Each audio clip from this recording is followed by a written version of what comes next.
NS 200 எங்கே போயிட்டு இருக்கோம்னு பார்த்தீங்கன்னா, சென்னையிலேருந்து நம்ம வீட்டுக்கு தான் போயிட்டு இருக்கோம். போகிற வழியில் அப்படியே ஒரு ரிவ்யூ எடுக்கலாம் அப்படின்னு சொல்லிட்டு பார்க்குறோம். NS 200 இதை பற்றி தான் இப்போ பார்க்க போகிறோம். இந்த பைக் நான் ஓன் பண்ணி ஒரு 4-5 மந்த்ஸ் மேலே ஆகுது. ரிவ்யூ எடுக்கணும்னு ரொம்ப நாளாக பார்க்குறேன், பட் சான்ஸ் இல்லை. NS 200 ஃபைனலி ஒரு ட்ராவல் டைமில் ஒரு ரிவ்யூ. ஸோ பார்ப்போம் எப்படி வருதுன்னு.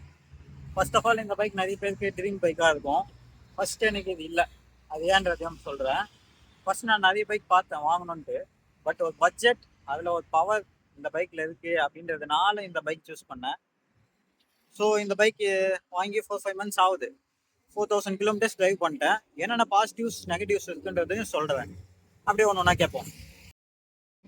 First attraction colour. இந்த கலர் ரொம்பவே பிடிச்சிருந்தது, ஒயிட் கலர். ஸோ நல்லா இருந்தது ஸோ பார்க்க. ஸோ அப்படியே எடுத்துட்டேன். ஸோ மெயின்டைன் பண்ணது தான் கொஞ்சம் கஷ்டமாக இருக்குது. நிறைய ஸ்க்ராச்சஸ், சும்மானாலே அழுக்கு. ஸோ அதெல்லாம் சொல்ல முடியல. அண்டியா இதோட டிசைன் பிடிச்சிருக்கு, நல்லா தான் இருக்குது. அப்டேட் பண்ண டிசைன் எல்லாமே நல்லா இருக்குது. ஸோ இதில் டிசைனுன்னு பார்க்கும்போது எனக்கு எதுவும் பெருசாக ப்ராப்ளம்ஸ்ன்னு ஃபீல் ஆகலை. ஸோ எனக்கு நல்லா தான் ஃபீல் ஆகுது. ஸோ உங்களுக்கு எப்படி இருக்குன்றத நீங்கள் சொல்லுங்கள். நெக்ஸ்ட்டு இதோட மெயின் திங், இதோட இன்ஜின். அதுக்கோசரம் தான் இந்த பைக்கே வாங்கினது. ஸோ அது இது வரைக்கும் என்னென்னலாம் நம்மளை பண்ணியிருக்கு அப்படின்றத பார்ப்போம். ஸோ சொல்கிறேன், ஃப்ரண்ட் கேமராவில் வந்துடுறேன். இதோட இன்ஜின், அதுக்கோசரம் தான் இந்த பைக் வாங்கினே சொன்னேன். So 200cc 24.5 bhp power.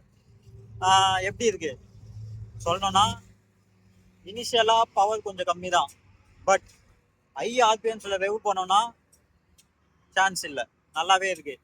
But low end கொஞ்சம் போகிறது தான், மிட் எண்ட் கொஞ்சம் நல்லா இருக்குது, டாப் எண்டு தான் பயங்கரமாக இருக்குது. ஸோ டிராஃபிக்லாம் ஓட்டணும்னா கியர் ஷிஃப்ட் பண்ணி ஓட்டணும். ஸோ அதுக்கு கொஞ்சம் பார்த்துக்கணும். ஹைவேஸ்னால் நல்லா ஜாலியாக க்ரூஸ் பண்ணிட்டு போகலாம். டிராஃபிக்கில் செம்ம ஹீட்டு ஜென்ரேட் பண்ணுது. காலில், டைஸில் எல்லாமே ஸ்ப்ரெட் ஆகுது ஹீட்டு. ஸோ ஹீட் ஜென்ரேஷனும் இருக்குது டிராஃபிக்கில் போனால். ஹைவேஸில் தெரியாது பெருசாக. ஸோ அதை நம்ம வரி பண்ணிக்க தேவையில்ல. டாப் எண்ட் இது வரைக்கும் நான் 1 டைம் தான் அடிச்சிருக்கேன். ஸோ அது மேலே போனதில்லை. ஸோ இனிமேலேருந்து போய் பார்ப்போம். And main thing mileage. எனக்கு தெரிஞ்சு ஒரு 40 கிட்ட ஹைவேஸில் கிடைக்குது. ஒரு 35 to 40 சாலிடாக கிடைக்கும். சிட்டிலாம் போனால் 20 சம்டைம்ஸ் வருமானம் கூட தெரியல. 25-30 அந்த ரேஞ்சு கூட ட்ராப் ஆகிருக்கு. எப்படின்னா இன்ச் பை இன்ச் டிராஃபிக்கில் போனோம்னா கண்டிப்பாக சாலிடாக ட்ராப் ஆகும். ஸோ அதில் சொல்லவே தேவையில்ல. டிராஃபிக்கில் டிரைவ் பண்ணால் கொஞ்சம் இங்கிட்டே தேவை தான் இருக்குது. ஸோ கியர் ஷிஃப்டிங் அப்பப்போ தேவைப்படுது. ஸோ அதனால மட்டும்தான். மற்றபடி பைக்கில் ரொம்பவே நல்லா இருக்குது. ஸோ பிரேக்ஸ் அப்படின்னு சொன்னோன்னா செம பிரேக்ஸு. ஸோ கான்ஃபிடென்ட் பயங்கரமாக பூஸ்ட் ஆகுது. ஸோ அந்த அளவுக்கு பிரேக்ஸ் நல்லா இருக்குது. அண்ட் லாங் ட்ராவல் போனால் மட்டும் போதுமா, அதுக்கு நம்ம சீட்டிங், சஸ்பென்ஷன் அதெல்லாம் நல்லா இருக்கணும்ல. ஸோ அதில் எப்படி இருக்குன்றத பார்ப்போம். ஸோ அதுவும் ஃப்ரண்ட் கேமராவில் வந்து சொல்கிறேன். ஜஸ்ட் ஒரு கிளிப் ஆட் பண்ணலாம் அப்படின்றதுக்கோசம் தான். பிஃபோர் நான் ஸ்ப்ளெண்டர் வச்சுருந்தேன். அதிலலாம் லாங்னா சென்னை டு வெள்ளூர் அந்த ரேஞ்சுக்கு போனோன்னா எனக்கு பட் பெயின் இருக்கும், உட்கார முடியாது. ஸோ இந்த வண்டியில் என்னால் சாலிடாக போக முடியுது, பட் பெயின் சுத்தமாக இல்லை. ஸோ சீட்டிங் ரொம்பவே நல்லா இருக்குது. ஸோ சீட்ஸ் செம்ம, எனக்கு பிடிச்சிருக்கு. மற்ற பைக்ஸ் கம்பேர் பண்ணும்போது இது கொஞ்சம் நல்லாவே இருக்குது. ஸோ அதிலலாம் ப்ராப்ளம் இல்லை. ஸோ அது மாதிரி சஸ்பென்ஷன் பார்த்தோன்னா ஸ்டிஃபர் சைடு தான். ஒரு சின்ன பாட்டுவலாக இருந்தாலும் சரி, சின்ன மேடாக இருந்தாலும் சரி, அப்படியே சாலிடாக தெரியும். செம்ம ஸ்டிஃபர் சஸ்பென்ஷனு. ஃப்ரண்ட்டு பேக் ஓகேவா இருக்குது. ஃப்ரண்ட்டு செம்ம சாலிடாக இருக்குது. யூஎஸ்டி ஃபோர்க்ஸ் தான், பட் செம்ம ஸ்டிஃபராக இருக்குது. ஸோ ஹை ஸ்பீடு போகிறதுக்கு ஹெல்ப் பண்ணுது, அவ்வளோதான். சீட்ஸ் இதில் பில்லியனாக போகலான்னு கேட்டிங்கன்னா போகலாம். எங்கள் அப்பா அம்மா கூடயும் போயிருக்கேன். ஸோ எந்த ப்ராப்ளமும் இல்லை. ஸோ பட் ஏறி உட்காரத்துக்கு தான் கொஞ்சம் ஹைட்னால கொஞ்சம் கஷ்டப்படுவாங்க, மற்றபடி வேறு எதுவும் கிடையாது. ஸோ இவ்வளோ நாள் இந்த பைக் ஓன் பண்ணிட்டேன். ஸோ இதில் பாசிட்டிவ்ஸ் அப்படின்னு பார்த்தீங்கன்னா இன்ஜின், பிரேக்ஸ்.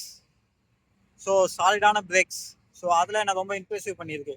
நெகட்டிவ்ஸ்ன்னு பார்த்தீங்கன்னா டயர் கிரிப்பே இல்லை, சுத்தமாக கிரிப்பே இல்லை.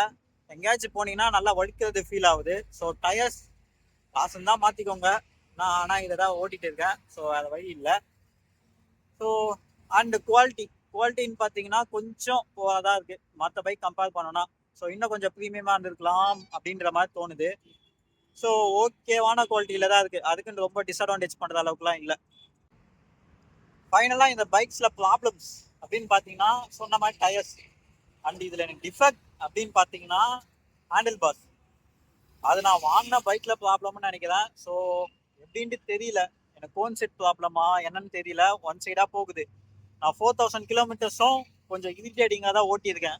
ஏன்னா அந்த ஹேண்டில் பார் இஷ்யூனால அது இது வரைக்கும் எனக்கு சால்வ் ஆகல.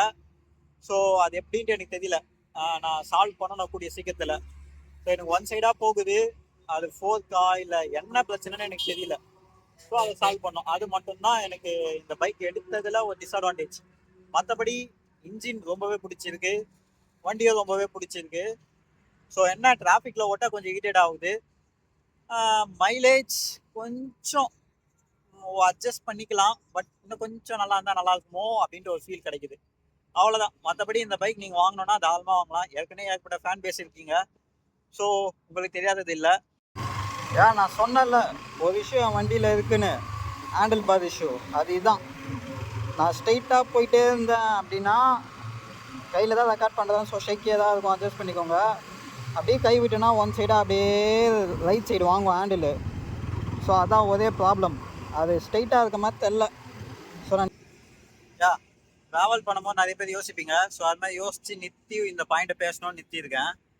ஸோ நிறைய பேர் கமெண்ட்ஸ்லேயே வந்து சொல்லியிருப்பாங்க, ஸோ இந்த பைக்கில் இனிஷியல் பிக்கப் மிட் ரேஞ்சில் இல்லை அப்படின்ற மாதிரி சொல்லியிருந்தேன்னா, இல்லை டாப் எண்டை விட கம்மியாக இருக்குது, அவ்வளோதான். ஸோ இது பைக் டாப் எண்டுக்காக தான். இனிஷியலாமும் இருக்குது, பட் அது நீங்கள் பயங்கரமாக இருக்குது அப்படின்னு ஃபீல் பண்ணுற அளவுக்கு இல்லை. பட் மிட் ரேஞ்ச் ஏறிடுச்சுன்னா செம்ம பவர் இருக்கும். ஸோ அது இன்ஜினில் அதோட கேரக்டர். ஸோ வண்டி ஹைவேலலாம் டாப் எண்ட் அடிக்கணும்னா பயங்கரமாக போகும். ஸோ அதிலலாம் அடிச்சிக்க முடியாது. ஸோ இந்த பைக் தான் பெஸ்ட்டு. ஸோ நான் ப்ரைஸ் ஏற்றிட்டாங்க. ஸோ முன்னத்தோட காஸ்ட்டுக்கு எவ்வளோ ஏற்றிட்டதுனால கொஞ்சம் அதை காம்ப்ரமைஸ் பண்ணுற மாதிரி இருக்குது. ஸோ அவ்வளோதான். டிஸ்அட்வான்டேஜ்னா டயர்ஸு குவாலிட்டி கொஞ்சம் இம்ப்ரூவ் பண்ணியிருக்கலான்னு தோணுது. அது மட்டும்தான். இது அப்டேட் பண்ணணும்னு தோணுச்சு, அவ்வளோதான். பைக்கோட ஹெட்லைட்ஸ் எப்படி இருக்குது அப்படின்னு கேட்டிங்கன்னா ஓகே தான். ஒரு டார்க்கர் சுச்சுவேஷன்லாம் நல்லா இருக்குது, ப்ரோ இருக்குது. பட் விசிபிலிட்டி இன்னும் கொஞ்சம் நல்லா இருந்தால், பிரைட்னஸ் அந்த வாட் பவர், ஸோ அது கொஞ்சம் இன்க்ரீஸாக இருந்தால் நல்லாயிருக்கும் அப்படின்ற மாதிரி தோணுது. ஸோ ஹெட்லைட் ஓகேவாக தான் இருக்குது. டார்க்கர் சுச்சுவேஷன்லாம் ரொம்ப ஹெல்ப் பண்ணுது.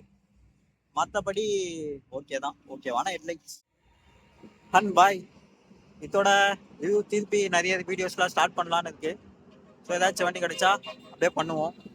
ஸோ முடிஞ்சால் சப்போர்ட் பண்ணுங்க, நல்லா இருக்குன்னு தோணுச்சுன்னா. ஸோ புது ட்ரை தான், எப்படி இருக்கும்னு தெரியல எனக்கு. ஸோ பார்ப்போம். ஸோ ஸ்டார்ட் பண்ணோன்னு தோண விஷயம் தான், அவ்வளோதான். நீங்களும் லைஃப்பில் ஏதாவது ஸ்டார்ட் பண்ணணும்னு இருந்துச்சுன்னா ஸ்டார்ட் பண்ணுங்க. அப்படியே ஸ்டார்ட் பண்ணோன்னு யோசிச்சு டைம் தான் போகுது. ஸோ இறங்கி செய்யுங்க, அவ்வளோதான். ஸோ இது ஒரு சின்ன அட்வைஸ் இல்லை, ஒரு சின்ன ஒரு எப்படியோ ஒன்று எடுத்துவாங்க. ஸோ பார்ப்போம். பாய், டேக் கேர்.